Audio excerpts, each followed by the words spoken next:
चलिए बिस्मिल्लाह करते हैं। Oxides of third period elements हमने कल डिस्कस किया था। इससे पहले लेक्चर में हमने पढ़ा कि थर्ड पीरियड के एलिमेंट में 3 किस्म के ऑक्साइड आते हैं। पहले 2 बेसिक ऑक्साइड, फिर एम्फोटेरिक ऑक्साइड, बाकी के एसिडिक ऑक्साइड। बेसिक ऑक्साइड जो है वो पानी में डिसॉल्व होके बेस बनाते हैं और एसिड के साथ रिएक्ट करके सॉल्ट बनाते हैं। एम्फोटेरिक ऑक्साइड पानी में डिसॉल्व नहीं होते, लेकिन वो एसिड बेस दोनों के साथ सॉल्ट बनाते हैं। एसिडिक ऑक्साइड पानी में डिसॉल्व होके एसिड बनाते हैं और बेस के साथ रिएक्ट करके सॉल्ट बनाते हैं। हमने पढ़ा था कि सिलिकॉन डाइऑक्साइड पानी में डिसॉल्व नहीं होता क्योंकि इसका स्ट्रक्चर पॉलीमेरिक होता है। पॉलीमेरिक स्ट्रक्चर की वजह से वो पानी के साथ रिएक्शन नहीं करता। तो हम इससे लगता है कि वो एम्फोटेरिक होगा, तो हम कंफर्म करने के लिए ट्रीट करते हैं विद एसिड, तो वो साल्ट नहीं बनाता। लेकिन जब ट्रीट करते हैं बेस के साथ तो साल्ट बनाता है।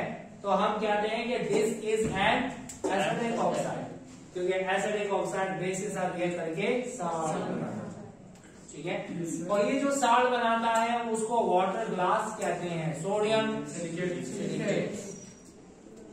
फास्फोरस का रिएक्शन हमने पढ़ा था कि फास्फोरस पेंटा ऑक्साइड फास्फोरिक एसिड बनाता है और फास्फोरस ट्राइऑक्साइड फास्फोरस एसिड बनाता है, H3PO3 H3PO4। और बेस के साथ रिएक्ट करके वो साल्ट बनाते हैं। कौन सा साल्ट बनाते हैं? ये बनाता है सोडियम फॉस्फेट और ये बनाता है sodium phosphide, Na3PO4 sodium phosphate, Na3PO3 sodium phosphide. ठीक है। आते हैं अब सल्फर के रिएक्शन की तरफ। सल्फर ऑक्साइड एसिडिक ऑक्साइड पानी में डिसॉल्व होके एसिड बनाएगा और बेस के साथ रिएक्ट करके साल्ट बनाएगा। Same chlorine oxide. अब देख लेते हैं सल्फर के जो ऑक्साइड्स हैं वो एसिडिक होते हैं। जब सल्फर डाइऑक्साइड वाटर के साथ रिएक्ट करता है तो H2SO3 बनाता है और सल्फर ट्राइऑक्साइड रिएक्ट करके H2SO4 बनाता है। जब सल्फर पे होगा +4 और इस पे होगा +6, इसे बोलते हैं सल्फ्यूरस। जब ऑक्सीडेशन स्टेट कम होगी तो OUH लगाते हैं और जब ऑक्सीडेशन स्टेट ज्यादा होती है तो IC लगाते हैं। तो इसका नाम क्या है? Sulphurous acid. इसको कहते हैं sulphuric acid. Sulphurous acid, sulphuric acid. ठीक है। अब इसको ट्रीट करते हैं बेस के साथ। जब सल्फर डाइऑक्साइड को बेस के साथ ट्रीट करते हैं तो Na2SO3 बनाता है और जब हम इस सल्फर ट्राइऑक्साइड को सोडियम हाइड्रोक्साइड के साथ ट्रीट करते हैं तो Na2SO4 बनाता है। SO3 को सल्फाइड कहते हैं, SO4 को सल्फेट कहते हैं। इसका नाम है सोडियम सल्फाइड और ये है सोडियम सल्फेट। Sodium sulphate. तो इसका मतलब ये हुआ कि सल्फर की ऑक्साइड एसिडिक। अगर आपसे बोला जाए सल्फ्यूरस एसिड और सल्फ्यूरिक एसिड में ज्यादा एसिडिक कौन सा? Sulphuric acid. जब सेंट्रल एटम पे पॉजिटिव चार्ज ज्यादा हो, एसिडिटी ज्यादा होगी। यहां पे देख लें, अगर आपको कोई कहे फास्फोरिक एसिड, सल्फ्यूरिक एसिड और परक्लोरिक एसिड, इन तीनों में से ज्यादा एसिडिक कौन सा? यहाँ पर 3 हाइड्रोजन लेता है, ये 2 देता है और ये 1 देता है। आपने नंबर ऑफ हाइड्रोजन को नहीं देखना, स्ट्रेंथ ऑफ डिसोसिएशन को देखना है। And strength of dissociation depends upon positive charge on central atom. कौन से वाला आसानी से हाइड्रोजन देगा? Perchloric acid. यानी इसको 3 देके ज्यादा एसिडिक करते हैं। इसमें 3 हाइड्रोजन तो है, लेकिन तीनों हाइड्रोजन वो नहीं देता, लेस एसिडिक है। ये देता है 2 हाइड्रोजन, लेकिन ज्यादा आसानी से नहीं देता। This depends upon the strength of dissociation. जब सेंट्रल एटम में पॉजिटिव चार्ज ज्यादा होगा, एसिडिटी ज्यादा होगी। Sulphurous acid is less acidic then sulphuric acid. Clear हो गया? अब आते हैं क्लोरीन के जो ऑक्साइड है वो भी एसिडिक है। इसको पानी में डिसॉल्व करेंगे तो एसिड बनाएगा, बेस के साथ वो साल्ट बनाएगा। जैसे कि हमने पहले पढ़ा था कि ये जो डाइक्लोरीन हेप्टा ऑक्साइड है, this is the anhydrous form of perchloric acid. मैंने बताया था Cl2O7 डायरेक्टली नहीं बनता, ये बनता है कैसे? हमने एसिड लेना है, उसको डिहाइड्रेट करना है, और डिहाइड्रेशन से क्या बनता है? Cl2O7। जब परक्लोरिक एसिड में से वाटर को निकाल दें तो Cl2O7 बनता है। दोबारा ऐड करें तो परक्लोरिक एसिड बनता है। क्या बनता है? Perchloric acid. एक और बात, जो चार्ज होगा यहां पर ऑक्साइड में, वो चार्ज होगा उसके एसिड में।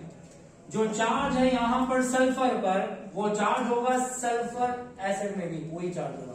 अब यहां पे देखें, 1 ऑक्सीजन -2, 7 ऑक्सीजन -14। जब यहाँ पे -14 है तो यहाँ होगा +14, +14 डिवाइडेड बाय 2 +7। तो जो चार्ज क्लोरीन का यहाँ पर है वो चार्ज उसके एसिड में होना चाहिए। अब देख लें, ये है -1, ये है +1, तो ये है +7।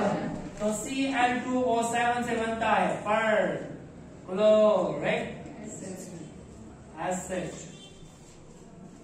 ठीक है। और Cl2O जो है, इसको वाटर के साथ ट्रीट करते हैं।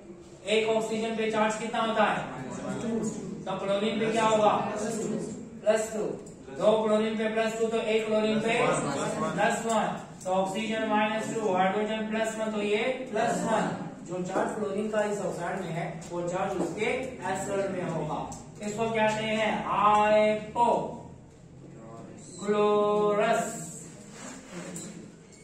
Acid, and these are called as oxy acid of halogen। क्या बोलते हैं? ऑक्सी। हैलोजन के ऑक्सी एसिड 4 किस्म के होते हैं। ये हो सकते हैं HClO, HClO2, HClO3, HClO4। 4 किस्म के। ठीक है, सुने, यहां पर क्लोरीन पे है +1, यहां पर है +3, यहां पर है +5, यहां पर है +7। These are the oxy acids of halogen। जिस ऑक्सी एसिड में हैलोजन पे +1 होता है उसको कहते हैं हाइपोक्लोरस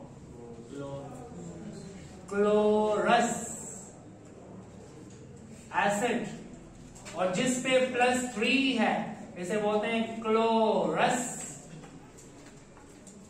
एसिड। जिस पे +5 है क्लोरिक एसिड, और जिस पे +7 है परक्लोरिक एसिड। ठीक है, समझ आ गए? ये इसे कहते हैं ऑक्सी एसिड ऑफ हैलोजन।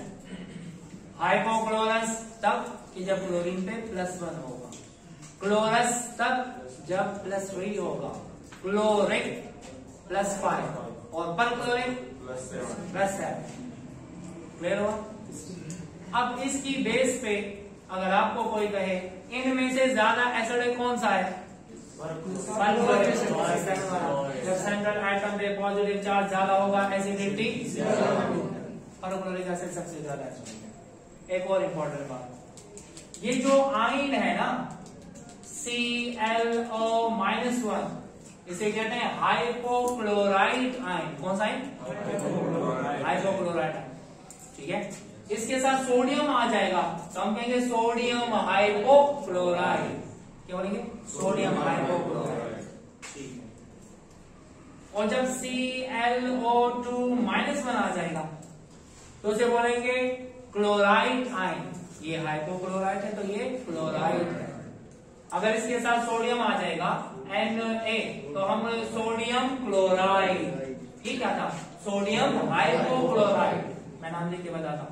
अच्छा, जब ClO3 के साथ आ जाएगा इसे बोलते हैं क्लोरेट। क्लोरेट कहते हैं ना, ये क्लोरेट कहलाएगा। अगर आपने फर्स्ट ईयर में चैप्टर नंबर 1 में देखा हो तो चैप्टर 1 में KClO3 था और वहां पे लिखा हुआ है कि पोटेशियम क्लोरेट जब कंबस्ट होता है तो पोटेशियम क्लोराइड बनता है। कौन कंबस्ट होता है? Potassium chlorate. तो ClO3 को क्या बोलते हैं? Chlorate ion. ठीक है। और जब ClO4 होगा तो इसे कहते हैं पर क्लोरेट। क्या बोलते हैं?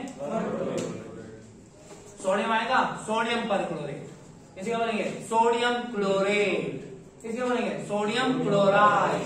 इसे क्या बोलेंगे? Sodium hypochloride. नाम की समझ आ रही? बहुत जरूरी है। जरा और से देखें और फिर आपको पता लगेगा। इसको क्या बोलेंगे?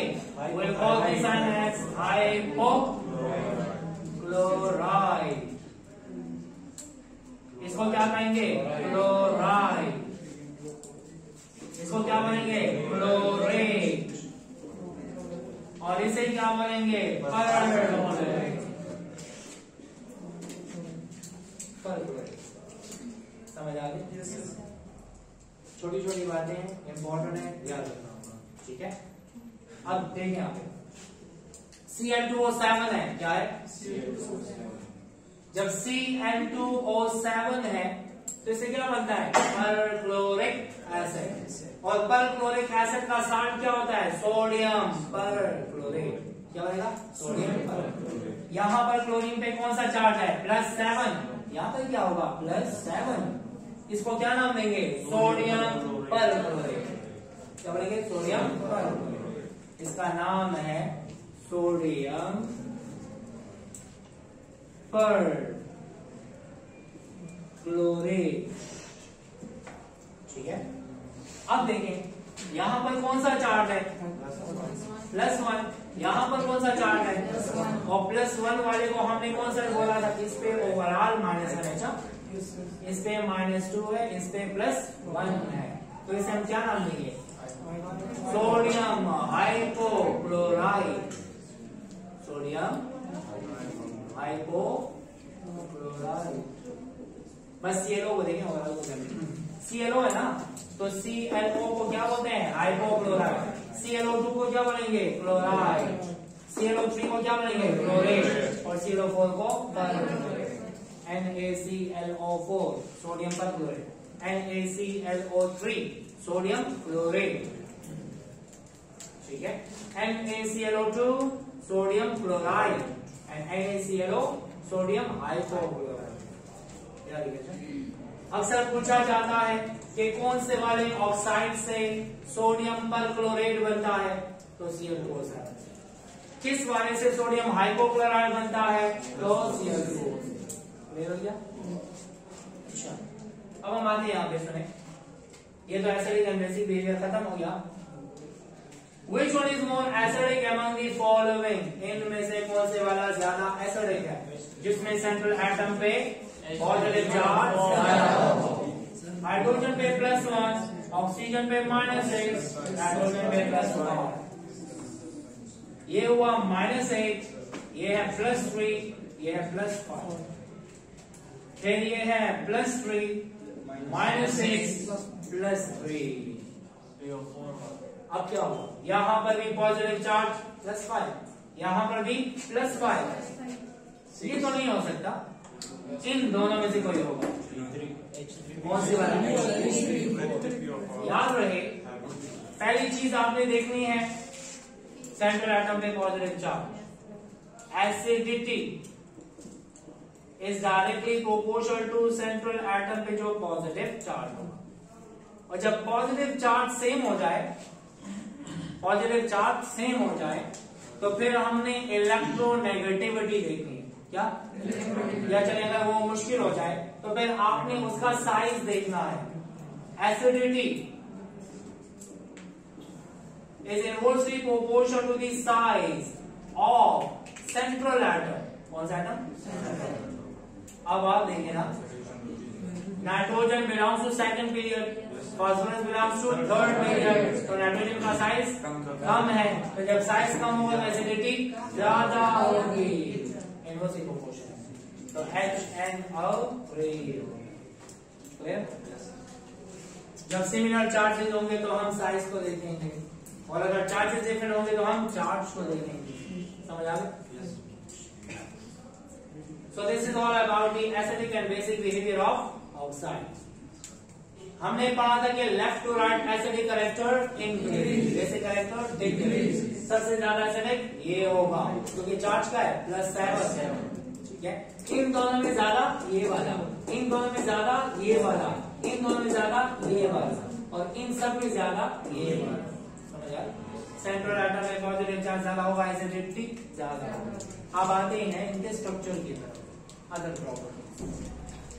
हम ये देखना चाहते हैं कि ऑक्साइड्स हैं, तो ऑक्साइड में बॉन्ड कौन से हैं? तो पहली बात याद रखें, sodium is a metal, oxygen is a non metal. Usually metal non metal के दरमियान बॉन्ड होता है आयन, और नॉन मेटल के दरमियान कोवैलेंट होता है। तो याद रहे, metal non metal, metal non metal, metal non metal, non metal non metal, और बाकी भी है नॉन मेटल नॉन मेटल। इसका मतलब ये हुआ पहले 3 ऑक्साइड होंगे आयोनिक, और बाकी के सब कोवैलेंट। मैंने यहाँ पे लिखा हुआ है कि sodium oxide, magnesium oxide, aluminium oxide are, लेकिन silicon dioxide, oxide of phosphorus, oxide of sulphur, oxide of chlorine, ये सब के सब क्या है? कोवैलेंट। तो इसका मतलब ये हुआ left to right ionic character decreases and covalent character increases। ठीक है, हम यहाँ पे लिख सकते हैं कि left to right, left to right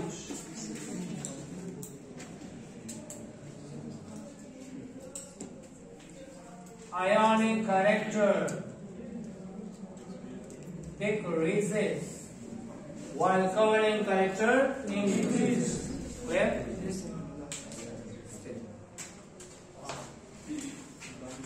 नीचे चलिए स्टार्ट हो गया। स्ट्रक्चर की तरफ आते हैं। पहला हमने पढ़ लिया कि नेचर ऑफ बॉन्ड क्या है। Sodium, magnesium and aluminium oxide are ionic, while oxide of silicon, phosphorus, sulfur, chlorine are covalent. Left to right ionic character decreases and covalent character increases। ठीक है, अब आते हैं स्ट्रक्चर की तरफ। याद रहे, जितने भी आयोनिक कंपाउंड होते हैं वो हमेशा से एग्जिस्ट करते हैं किस जॉइंट फॉर्म में। जॉइंट का मतलब क्या है? कभी भी हमें एक NaO नजर नहीं आता। Million trillions sodium oxide combined होते हैं। जब कंबाइंड स्ट्रक्चर होता है इसको जॉइंट स्ट्रक्चर कहते हैं। जॉइंट का मतलब नेटवर्क स्ट्रक्चर। कौन सा स्ट्रक्चर है? नेटवर्क। ठीक है, sodium oxide always exist in joint form. Million trillions combine होके क्रिस्टलाइन फॉर्म बनाते हैं। मैग्नीशियम ऑक्साइड भी होता है जॉइंट फॉर्म में। जॉइंट का मतलब नेटवर्क। एल्यूमिनियम ऑक्साइड भी होता है joint, because we know that all ionic compound exist in crystalline form. और क्रिस्टल कभी भी एक यूनिट से नहीं बनता। मिलियन ट्रिलियन कंबाइन होके यूनिट सेल्स बना के और पूरा का पूरा क्रिस्टलाइन सॉलिड बना देते हैं। ठीक है, तो इनमें बॉन्ड कौन सा है? आयोनिक। ये आयोनिक है और जॉइंट है। इनमें बॉन्ड क्या है? कोवैलेंट, लेकिन ये जॉइंट है। तो याद रहे, which one of the following is joint covalent in nature? SiO2। और जॉइंट आयोनिक कौन से हैं? Sodium oxide, magnesium oxide and aluminium oxide. ये मैं ऑलरेडी बता चुका हूं कि सिलिकॉन डाइऑक्साइड कभी भी ऐसे नहीं रहता। हम अगले टॉपिक में, मतलब कि जब हम ग्रुप 4 के बारे में डिस्कस करेंगे तो इंशाल्लाह वहां पे बताएंगे कि सिलिकॉन डाइऑक्साइड कभी भी अकेला नहीं रह सकता, लेकिन कार्बन डाइऑक्साइड अकेला रह सकता है। ये टॉपिक ऐसा क्यों कार्बन डाइऑक्साइड अकेला रहता है और क्यों सिलिकॉन डाइऑक्साइड अकेला नहीं रह सकता? क्योंकि दोनों क्या है, कार्बन के ग्रुप में क्या आता है, सिलिकॉन। तो जब कार्बन डाइऑक्साइड रह सकता है तो सिलिकॉन डाइऑक्साइड को भी रहना चाहिए, लेकिन ऐसा नहीं होता। क्यों नहीं होता वो बाद में देखेंगे, लेकिन फिलहाल आपको पता होना चाहिए कि सिलिकॉन डाइऑक्साइड जो है ये पॉलीमेरिक होता है। They have joint structure and they have diamond like geometry. Diamond like geometry मतलब ये टेट्राहेड्रल होता है, टेट्राहेड्रल, ठीक है। Every silicon is attached to 4 oxygen and every oxygen is attached to 2 silicon and so on, चलता जाएगा, ठीक है। और इस पॉलीमेरिक शेप की वजह से हम कहते हैं इसका स्ट्रक्चर जॉइंट है। इनमें जो बॉन्ड है कोवैलेंट है, इनमें जो बॉन्ड है आयोनिक है। पहले 3 जॉइंट आयोनिक और फिर जॉइंट कोवैलेंट और बाकी सब जो है ना इंडिपेंडेंट मॉलिक्यूलर फॉर्म में एग्जिस्ट करते हैं। SO3 एक मॉलिक्यूल रहता है, SO2 एक मॉलिक्यूल के फॉर्म में रहता है। तो हम कहते हैं कि फास्फोरस की ऑक्साइड, सल्फर की ऑक्साइड, क्लोरीन की oxide exist as a single molecular structure. इसका मतलब ये हुआ कि लेफ्ट वाले जॉइंट हैं, राइट वाले सिंगल मॉलिक्यूलर फॉर्म में एग्जिस्ट करते हैं। इसी वजह से आपने फर्स्ट ईयर में पढ़ा होगा कि जितने कोवैलेंट कंपाउंड होते हैं उनको मॉलिक्यूल कहते हैं, because they can exist freely in nature. समझ आ रही है? ठीक है। सिलिकॉन डाइऑक्साइड को मॉलिक्यूल नहीं कहेंगे, फार्मूला यूनिट कहेंगे, क्योंकि इसमें SiO2 रिपीट हो रहा होता है। Every repeating unit is called as formula unit. समझ आ रही है? ठीक है।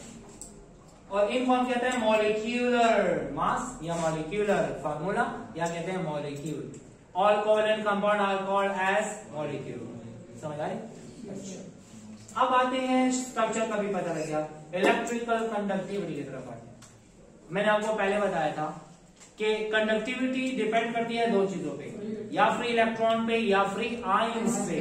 कभी भी कोई एलिमेंट कंडक्शन करेगा तो फ्री इलेक्ट्रॉन की वजह से करेगा, और कभी भी कोई कंपाउंड कंडक्शन करेगा तो फ्री आयंस की वजह से करेगा। अब हमें पता है कि सोडियम, मैग्नीशियम, एल्यूमिनियम तीनों क्या है, आयोनिक। जब आयोनिक है तो गुड कंडक्टर होने चाहिए, लेकिन रूम टेम्परेचर और प्रेशर पे ये सब के सब क्या है, नॉन कंडक्टर। क्यों? Because this exist in solid state. ये भी एग्जिस्ट करता है किस स्टेट में, सॉलिड, और ये भी एग्जिस्ट करेगा किस स्टेट में, सॉलिड। जब सॉलिड स्टेट में है तो क्या आयंस फ्री होंगे? नहीं। तो जब आयंस फ्री नहीं होंगे तो कंडक्शन नहीं होगी। तो अक्सर एमसीक्यू में आता है, which one of the following is good conductor at room temperature and pressure? None of these.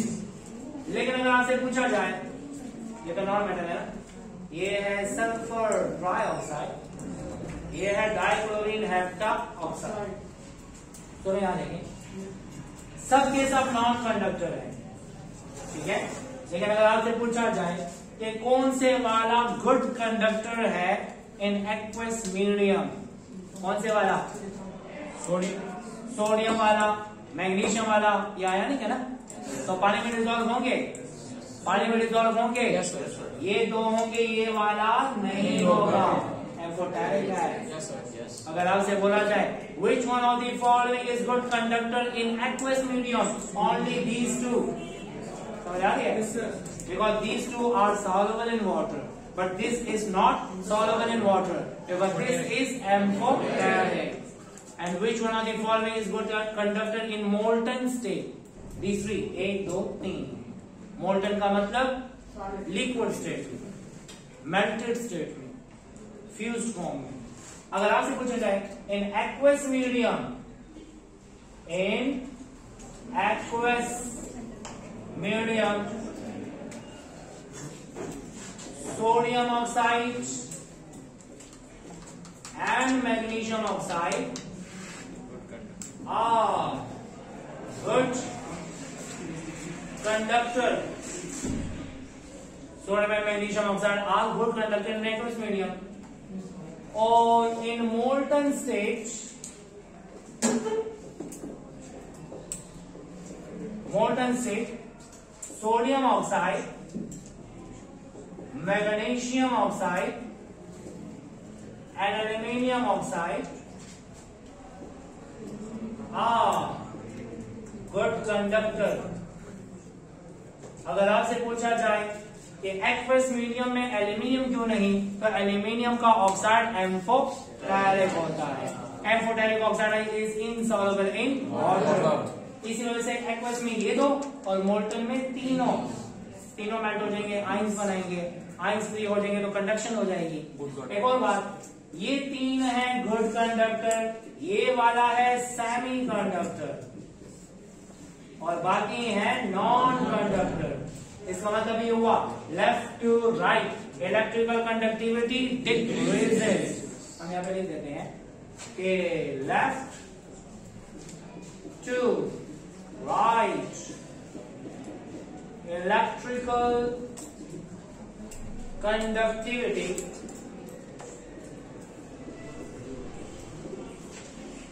decreases। ठीक है, left right electrical conductivity decrease होती है। पॉज करो, पॉज करो। अच्छा, लास्ट टॉपिक है ऑक्साइड्स की प्रॉपर्टीज में। हमने ऑक्साइड का पढ़ लिया है एसिडिक बेस बिहेवियर, फिर हमने नेचर ऑफ बॉन्ड और स्ट्रक्चर, इलेक्ट्रिकल कंडक्टिविटी और उसके बाद हमने क्या पढ़ा? हाँ, अभी पढ़ेंगे मेल्टिंग एंड बॉइलिंग पॉइंट। अच्छा, मेल्टिंग एंड बॉइलिंग पॉइंट याद रहे, melting point depends upon two factors. Melting point depends upon two factors. एक है इंटरमॉलिक्यूलर फोर्सेस, दूसरा है अरेंजमेंट। इसपे और दूसरी बात यह है कि जो बॉइलिंग पॉइंट है that only depends upon intermolecular force. Melting point depends upon intermolecular forces as well as arrangement